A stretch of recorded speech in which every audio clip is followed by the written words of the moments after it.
بلوچستان سردار عطاء خان مینگل کے لیے فاتح خانی کا سلسلہ کوٹ مینگل وڈ میں تیسرے روز بھی جاری ہے۔ دور دراز سے اہم سیاسی اور قبائلی رہنما سردار اختر جان مینگل، سردار اسد جان مینگل اور خاندان سے تعزیت کر رہے ہیں۔ جمعیت علماء اسلام کے مرکزی رہنما حافظ حمداللہ، پاکستان پیپلز پارٹی کے مرکزی رہنما جنرل ریٹائرڈ عبدالقادر بلوچ، جسقم کے رہنما الہی بخش ایوب ساسولی، اسلم ساسولی، چنگیز ساسولی، عبداللہ مینگل، پاکستان پیپلز پارٹی کے رہنما رکن صوبائی اسمبلی پارلیمانی سیکریٹری لوکل گورنمنٹ سندھ محمد سلیم کلمتی، ایم پی اے راجاز رزاق، سینیٹر یوسف بلوچ، سیاسی و سماجی رہنما قادر بخش کلمتی،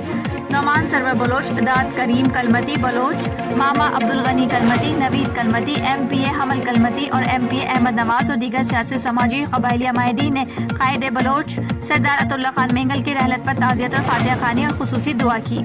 بیورو چیف یار محمد بروہی، ہب۔